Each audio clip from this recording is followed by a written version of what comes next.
Alrighty, part 4 of how colonics happen at 360 Health in Cairns Bar Street markets. Now, just as important as your health history is prior to the colonic, for a range of reasons as we've listed so far in these videos, what to do with you after the treatment, do we do a standalone intervention, and why we are interested in why a one-off colonic is not always the best course of action.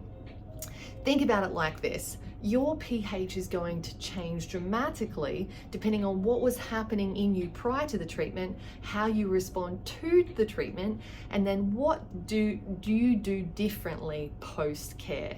Now, the idea of implementing lifestyle changes, diet changes, exercise regimes, and a range of different things that might even involve other diagnostics to find out more about you is who really has the right to tell you what to do. Well, we have medical practitioners of all different types that we like to work with, and we also do have other therapies, allied health practitioners that can be a part of your A-team to help you achieve those goals.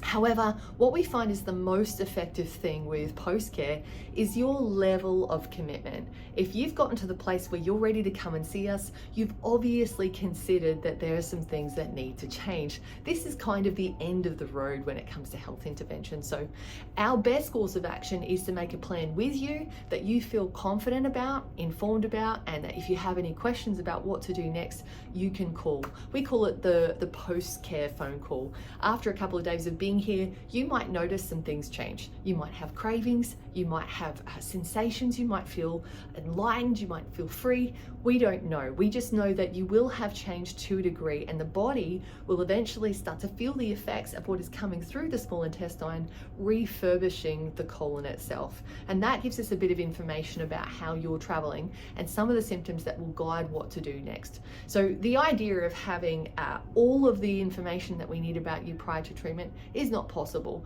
but the significant things about how you will be affected by the treatment is important to determine whether it is a good time or not to go ahead with the procedure.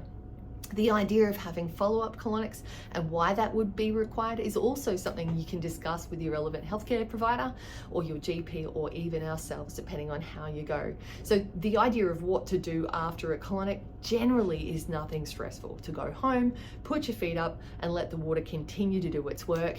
Possibly eat something that's not too chilly or spicy or raw, because that will have an effect on how your gut handles it. And the things that we talk about during your treatment are specific to you. Your healthcare plan is specific to what you tell us, what you present with, and what's on your intake form. So the idea of what to do next for you is also very individualized. No gut, brain, spine connection is the same. We hope this information has been helpful about what we do post-care with Colonics at 360 Health.